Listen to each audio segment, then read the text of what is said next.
بسم الله الرحمن الرحيم.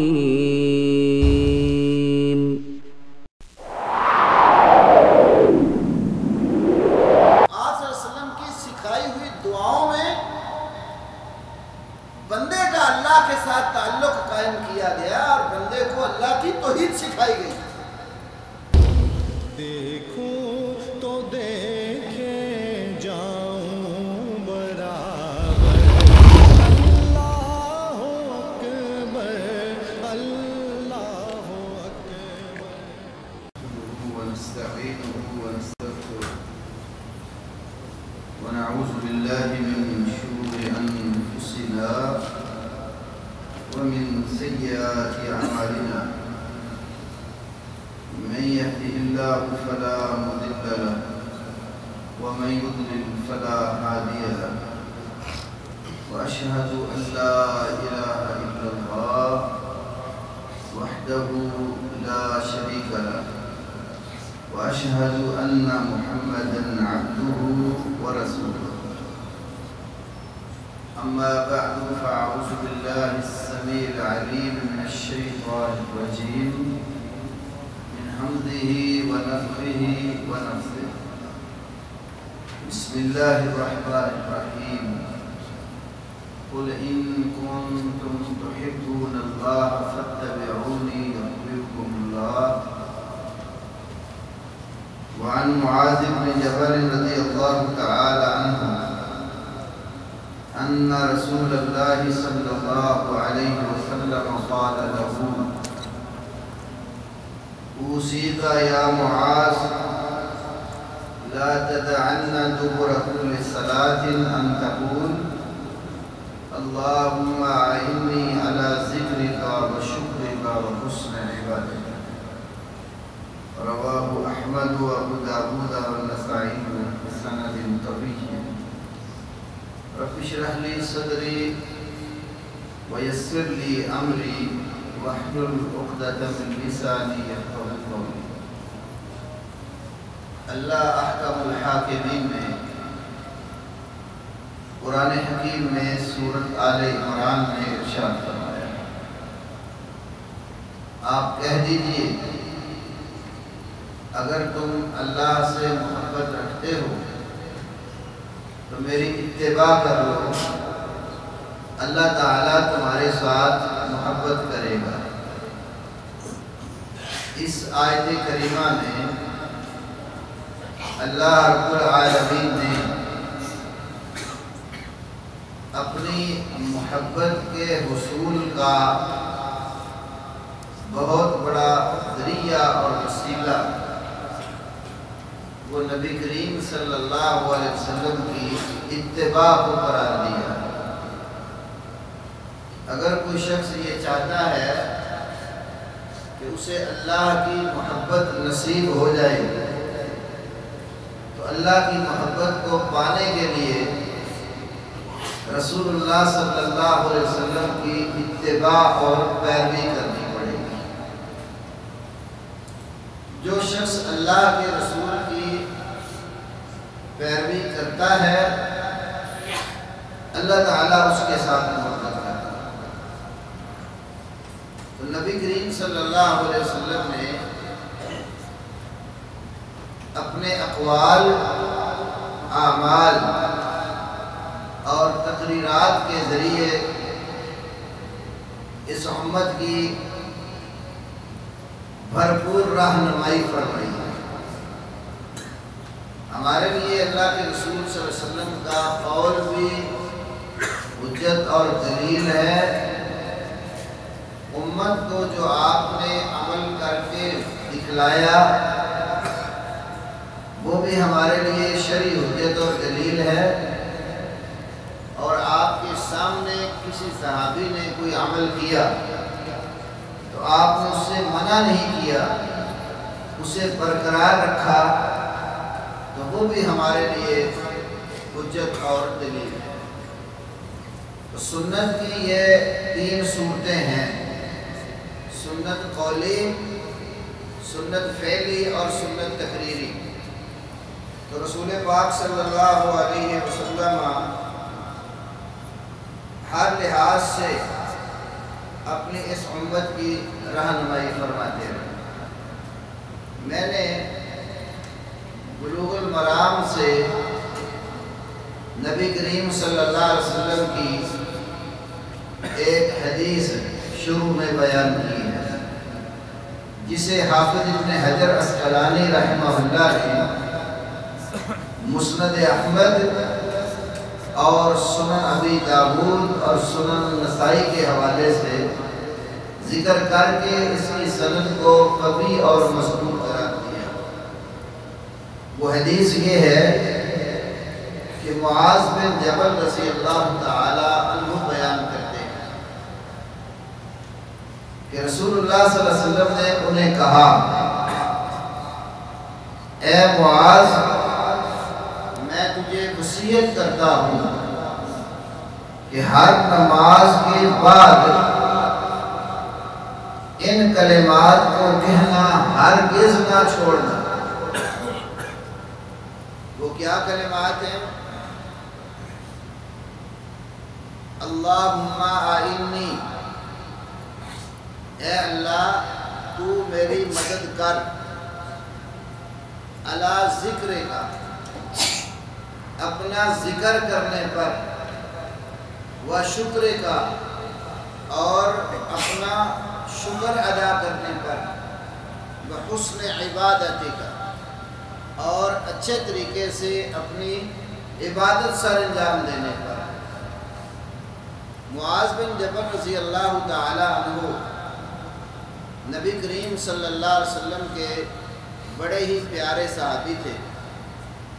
آپ نے انہیں یمن کا گورنر اور والی بنا کر بھیجا تھا، اور ایک دفعہ نبی کریم صلی اللہ علیہ وسلم نے حضرت معاذ رضی اللہ تعالیٰ عنہ کا ہاتھ پکڑ کر فرمایا تھا، احبک یا معاذ، اے معاذ میں تیرے ساتھ محبت کرتا ہوں۔ وہ انسان کتنا خوش نصیب ہے جسے اللہ کے رسول صلی اللہ علیہ وسلم فرمائیں کہ میں تیرے ساتھ محبت کرتا ہوں۔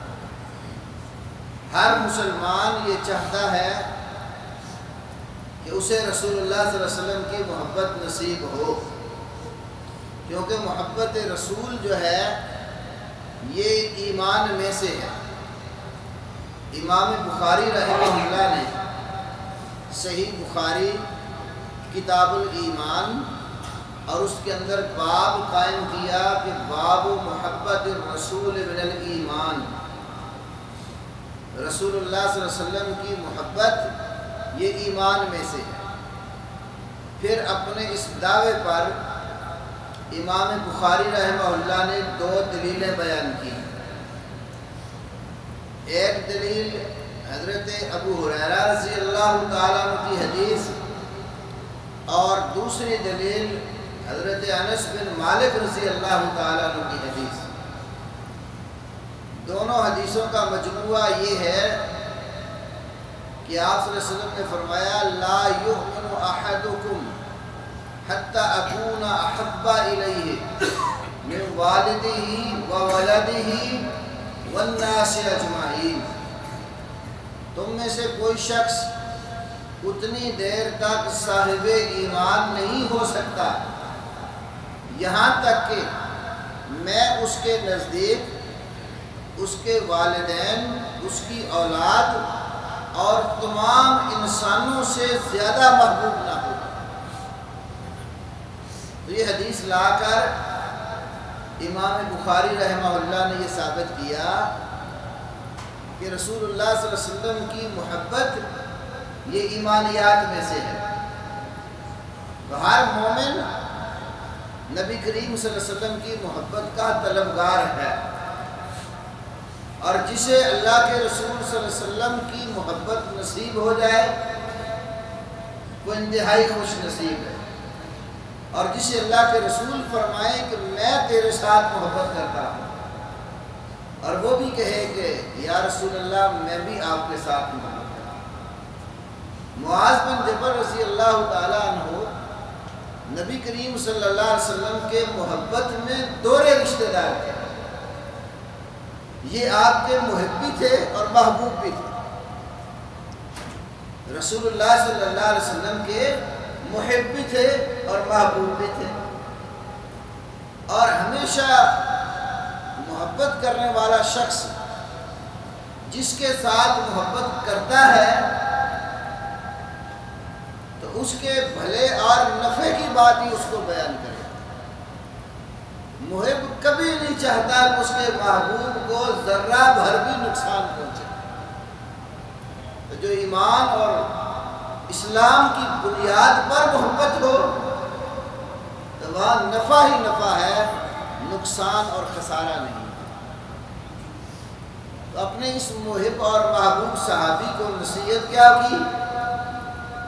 فرمایا ہر نماز کے بعد یہ کلمات کہنا ہرگز نہ چھوڑیں،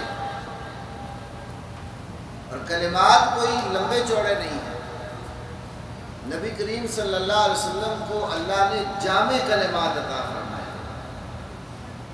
آپ کی زبان سے نکلے ہوئے الفاظ مختصر لیکن ان کا معنی اور ان کا مفہوم بڑا وسیع ہوتا ہے۔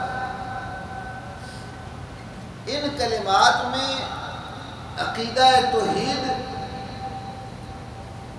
بڑے ہی بہترین انداز میں بیان کیا گیا۔ اللہم اعنی، اے اللہ تو میری مدد کر۔ یہ استعانت اور اعانت عقیدہ توحید سے اس کا بڑا گہرا تعلق ہے۔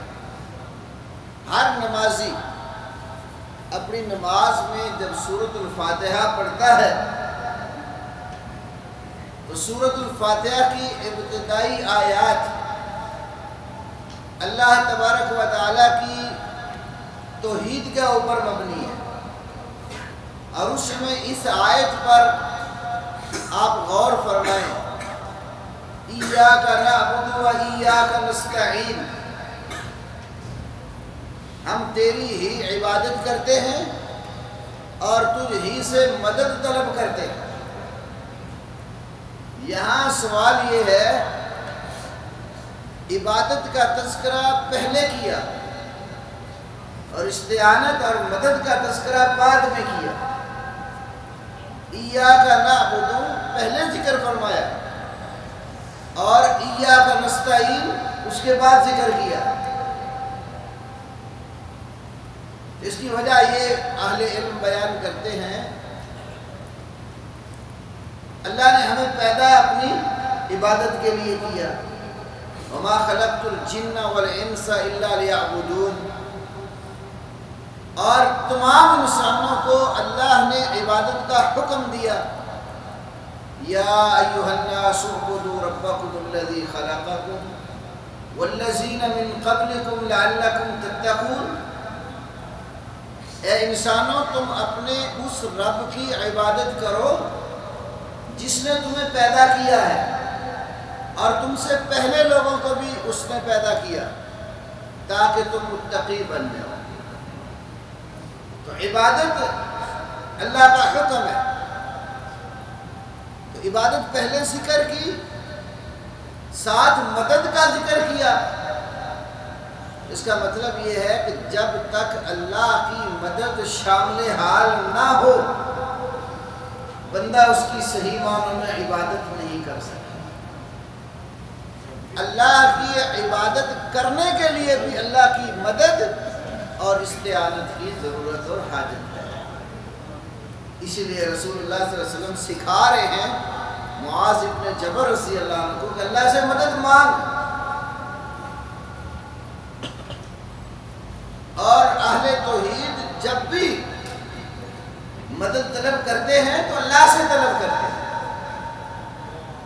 کیونکہ یہ نصیحت اللہ کے رسول صلی اللہ علیہ وسلم کی بھی ہے۔ جب آپ کے پیچھے سواری پر چھوٹے صحابی عبداللہ ابن عباس رضی اللہ تعالی عنہ بیٹھے تھے تو نبی علیہ السلام نے انہیں نصیحت فرمائی، یا غلام احفظ اللہ یحفظ کا، ترمذی اور احمد وغیرہ کی حدیث ہے، کہ اے لڑکے تو اللہ کے احکام کی حفاظت کر، اللہ تیری حفاظت کرے گا۔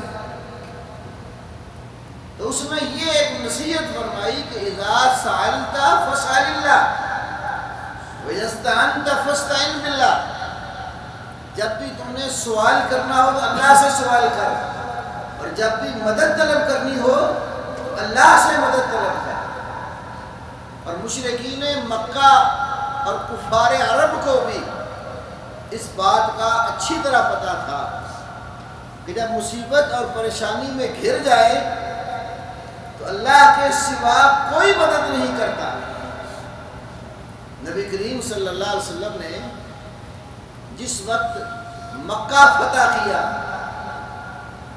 تو فتح مکہ والے دن کئی بڑے بڑے مشرکین کے سردار مارے گئے، کچھ پکڑے گئے اور کچھ بھاگ نکلے۔ ان بھاگ نکلنے والوں میں ابو جہل کا بیٹا اکرمہ بھی تھا۔ امام نسائی نے اپنی سنن میں ارتداد کے باب میں اور حافظ ابن حجر الاصابہ فی تمجید الصحابہ میں، امام ابن کثیر اپنی تفسیر میں اور علامہ البانی سلسلہ صحیحہ میں یہ روایت لائے۔ اکرمہ جب بھاگ نکلا تو حبشہ جانے کے لیے اس کو بحری سفر کرنا پڑا، کشتی میں سوار ہو گیا، اور لوگ بھی سوار تھے۔ کشتی جب پانی میں چلی تو کچھ دور نکلنے پر پانی کی موجوں میں گھر گئی، تو وہ جتنے کشتی میں بیٹھے ہوئے لوگ تھے نا اللہ کے ساتھ شرک کرنے والے، تو انہوں نے کہا اخلصوا للہ نجیہ، خالص اللہ کے لیے سرکوشی کرو، خالص اللہ سے دعا مانگو۔ اکرمہ نے کہا وہ 360 الہ اور معبود جو کعبے کے اندر بنا کے رکھے ہوئے ہیں وہ یہاں تمہیں کچھ کام نہیں آتے؟ تو کہنے لگے کہ ان آلہتکم لا تغنی عنکم شیئا، جب کوئی ایسی مصیبت آ جاتی ہے نا تمہارے الہ اور معبود تمہارے کسی کام نہیں آتے۔ اکرمہ نے کہا میرے اللہ اگر میں یہاں سے زندہ سلامت بچ کے نکل گیا، اس عذاب سے نجات مجھے مل گئی، تو میں تیرے نبی محمد صلی اللہ علیہ وسلم کے ہاتھ پر کلمہ پڑھ کر جا کے مسلمان ہو گیا۔ تو اللہ تعالیٰ نے ان کفار کو نجات دے دی جب انہوں نے خالص اللہ سے مدد مانگی۔ تو سورۃ العنکبوت میں تذکرہ فرمایا وَإِذَا رَكِبُوا فِي الْفُلْكِ دَعَوُا اللَّهَ مُخْلِصِينَ لَهُ الدِّينَ، جب وہ کشتیوں میں سوار ہوتے تو خالص اللہ کی پکار کرتے تھے، وہاں پر کسی کو نہیں پکارتے تھے۔ اور جب اللہ تعالیٰ فَلَمَّا نَجَّاهُمْ إِلَى الْبَرِّ، اللہ ان کو پانیوں سے نکال کر نجات دیتا، خشکیوں میں لے آتا، پھر لازر شرک کرتا۔ تو عرب کے کفار مشرکین کو بھی اچھی طرح اس بات کا پتہ تھا کہ جب مصیبت اور پریشانی آ جاتی ہے تو پھر صرف اللہ مدد کرتا ہے۔ آپ صلی اللہ علیہ وسلم کی سکھائی ہوئی دعاؤں میں بندے کا اللہ کے ساتھ تعلق قائم کیا گیا اور بندے کو اللہ کی توحید سکھائی گئی۔ یہاں اللہ کے رسول صلی اللہ علیہ وسلم سکھا رہے ہیں کہ مدد تو نے اللہ سے مانگنی ہے، اور کس کام پر مدد مانگنی یہاں سکھائی، وہ 3 چیزیں ہیں۔ نمبر 1 ذکر، اور نمبر 2 شکر، اور نمبر 3 اچھے طریقے سے عبادت۔ ذکر کا اللہ تعالیٰ نے قرآن حکیم میں خود حکم دیا، فَاذْكُرُونِي أَذْكُرْكُمْ، تم مجھے یاد کرو میں تمہیں یاد کروں گا۔ صحیح بخاری کی حدیث ہے، نبی کریم صلی اللہ علیہ وسلم نے فرمایا اللہ رب العالمین کہتا ہے، حدیث قدسی، ان ذکرنی عبدی فی نفسہ ذکرتہ فی نفسی وان ذکرنی فی ملأ ذکرتہ فی ملأ خیر منہ. اگر میرا بندہ مجھے خلوت اور تنہائی میں یاد کرتا ہے تو میں اس کو خلوت اور تنہائی میں یاد کرتا ہوں، اور اگر میرا بندہ مجھے کسی گروہ میں یاد کرتا ہے تو میں اس سے بہتر جو ملائکہ کا گروہ ہے اس میں اس کا ذکر کرتا ہوں. تو ذکر کے عام طور پر میں دو معنی بیان کرتا ہوں. ایک تو یہ ہے کہ اچھے کلمات کا مجموعہ، خواہ وہ قرآنی آیات کی صورت میں ہو یا رسول اللہ صلی اللہ علیہ وسلم کی بتائی ہوئی دعاؤں اور اذکار کی صورت میں ہو، اس کو اپنی زبان کے اوپر جاری رکھیں، اچھے کلمات کہتے رہنا. پھر ان کلمات میں آگے دو صورتیں ہیں. کچھ کلمات ایسے ہیں جو آپ کے اوقات یا مختلف جگہوں کے ساتھ خاص ہیں. جیسے آپ نے نماز کا سلام پھیرا اور نماز کے بعد آپ نے اذکار کیے. آج کل تقریباً ہم ہر مسجد میں دیکھتے ہیں کہ لوحات امیزاں کیے گئے اور اس کے اوپر اذکار بعد الصلاۃ لکھے. مسجد میں داخل ہوتے ہیں تو داخل ہونے کی دعا سکھائی، نکلنے کی دعا سکھائی، بلکہ قضاء حاجت کے لیے جاتے ہیں تو وہاں بھی دعا سکھائی، باہر نکلتے وقت بھی دعا سکھائی، کھانا کھاتے وقت دعا سکھائی، کھانے کے بعد دعا سکھائی. یعنی ایسے اذکار جو کسی وقت یا جگہ کے ساتھ خاص ہیں، اور کچھ ایسے اذکار ہیں جس کے لیے وقت یا جگہ کا کوئی تعین نہیں ہے. وہ اٹھتے بیٹھتے چلتے پھرتے اپنی زبان پہ جاری رکھتے. جیسے آپ نے فرمایا الا ادلکم الا کنز من کنوز الجنہ، صحیح بخاری کی حدیث ہے، الا ادلکم الا کنز من کنوز الجنہ، کیا میں جنت کے خزانوں میں سے ایک خزانے پر تمہیں خبر نہ دوں؟ صحابہ کرام نے کہا ہاں یا رسول اللہ. آپ نے فرمایا لا حول ولا قوت الا باللہ، یہ جنت کے خزانوں میں سے. اب ہمارے ہاں ماحول جو ہمارا ہے نا اردو طبقے کا یا پنجابی طبقے کا، جب کوئی لا حول ولا قوت پڑھتا ہے لوگ سمجھتے ہیں شاید کوئی جرم ہو گیا، کوئی بڑا علیاذ باللہ کوئی شیطانی کام ہوگا جس پر لاہور پڑھ دی.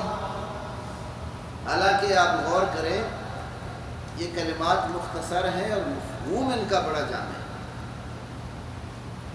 حول کا معنی ہے پھرنا، قوت کا معنی ہے طاقت. تو لا حول کا معنی یہ ہے کہ گناہوں سے پھرنا اور نیکی کرنے کی قوت اور طاقت یہ نہیں ملتی. کب ملتی ہے؟ الا باللہ، مگر اللہ کی توفیق کے ساتھ. گناہ سے بھی بندہ بچتا ہے تو اللہ کی توفیق سے بچتا ہے. نیکی کرنے کی قوت اور طاقت ملتی ہے بندے کو تو اللہ کی توفیق سے ملتی ہے. اگر اللہ کی توفیق شامل حال نہ ہو تو بندہ نہ گناہ سے بچ سکتا ہے نہ نیکی کر سکتا ہے. اچھے کام کرنے کی توفیق بھی اللہ دیتا ہے، برے کاموں سے بچنے کی توفیق بھی اللہ تعالیٰ دیتا ہے. بہرحال کئی ایسے کلمات ہیں جو آپ نے سکھائے اور انسان اٹھتے بیٹھتے چلتے پھرتے اس کو وظیفہ بنا لیتا اور زبان پہ اپنے جاری رہتا. اور ایک ذکر کا معنی یہ ہے آپ جس وقت جو کام بھی کریں تو آپ کو اللہ یاد ہے. یہ کام جو میں کر رہا ہوں کہ میرے اللہ نے اس کی مجھے اجازت بھی دی ہے یا نہیں. اگر بات اب یہ ہوتا ہے کئی لوگ زبان پر کلمات جاری کیے ہوتے ہیں، تسبیح کے دانے جو ہیں وہ ان کے ہاتھوں پہ چل رہے ہوتے ہیں، لیکن عمل کئی ایسے کر رہے ہوتے ہیں جو شریعت کے خلاف ہوتے ہیں. کئی دکاندار ہم نے خود دیکھے تسبیح پڑھے جا رہے ہیں، سودا بیچ کر کے داؤ لگائے جا رہے ہیں. تو یہ ذکر نہیں. ذکر کا مطلب یہ ہے کہ آپ جو کام بھی کریں آپ کو اللہ یاد ہو کہ یہ اللہ تعالیٰ نے کرنے کی اجازت بھی دی ہے یا نہیں. تو ہر حال میں اللہ کو یاد رکھنا چاہیے. صحیح بخاری میں ہے ام المومنین عائشہ رضی اللہ عنہا سے، کانا رسول اللہ صلی اللہ علیہ وسلم یذکر اللہ علی کل حیانہ، رسول اللہ صلی اللہ علیہ وسلم ہر حال میں اللہ کو یاد رکھتے ہیں. تو ذکر کے فوائد میں ایک بہت بڑا فائدہ یہ ہے، انسان زبان کی آفتوں سے بچ جاتا ہے۔ علامہ البانی صحیحہ میں ایک حدیث لائے، جب انسان صبح اٹھتا ہے نا، یہ جتنے اعضاء ہیں اس کے، زبان کے آگے ہاتھ جوڑ کے کہتے ہیں خدا را تو چپ رہا، کیونکہ زبان جب غلط بولتی ہے، پھسل جاتی ہے، تو اس کی وجہ سے باقی جسم کو اذیت اور تکلیف اٹھانی پڑتی ہے۔ زبان سے کسی نے گالی دے دی، اب جس کو گالی دی وہ گلے پڑ گیا، اسے تھپڑ مارنے شروع کر دیے، کوئی چھڑی ہاتھ میں تھی اس کے ساتھ پٹائی شروع کر دی۔ بولی زبان ہے، اذیت اور تکلیف باقی وجود کو ہو رہی ہے۔ تو زبان جب بچی رہتی ہے، محفوظ رہتی ہے، انسان کا باقی جسم بھی راحت نہیں ہوتا۔ جب زبان پر اللہ کا ذکر جاری ہو، زبان پر قرآن کی تلاوت جاری ہو، زبان پر جو ہے رسول کریم صلی اللہ علیہ وسلم کی بتائی ہوئی دعائیں جاری ہوں، اس زبان کو نہ گالی دینے کی فرصت ہے، نہ جھوٹ بولنے کا ٹائم ہے اس کے پاس، نہ کسی کی غیبت اور چغلی کرنے کا ٹائم ہے، نہ کسی کی پگڑی اچھالنے کا اس کو جو ہے نا موقع ملتا ہے۔ تو زبان پر ذکر جاری کر دینے سے انسان جو ہے وہ اللہ وحدہ لا شریک کا ایک تو مقرب بنتا ہے، دوسرا بے شمار پریشانیوں سے بچ جاتا ہے۔ اور ذکر کرنے والی زبان دنیا اور آخرت دونوں جہانوں کی خیر ہے۔ یہ طبرانی کی حدیث ہے، غالباً اس کو شیخ البانی نے حسن قرار دیا۔ فرمایا اربع من اوتیہن اوتی خیر الدنیا والآخرہ، چار چیزیں جس انسان کو عطا کر دی گئی اسے دنیا اور آخرت کی خیر دے دی۔ نمبر 1 قلب شاکر، شکر کرنے والا دل۔ نمبر 2 لسان ذاکر، ذکر کرنے والی زبان۔ نمبر 3 بدن علی البلاء صابر، مصیبت پر صبر کرنے والا جسم۔ اور نمبر 4 وامرأۃ لا تخونہ فی نفسہا ولا فی مالہ، ایسی بیوی جو اپنے خاوند کے ساتھ اپنے نفس میں خیانت نہ کرے، خاوند کی غیر موجودگی میں اپنے وجود کو کسی دوسرے شخص پر پیش نہ کرے، ولا فی مالہ، اور نہ ہی خاوند کے مال میں خیانت کرے، مال کی بھی محافظ ہو اور عزت کی بھی محافظ ہو۔ فرمایا یہ چار چیزیں دنیا اور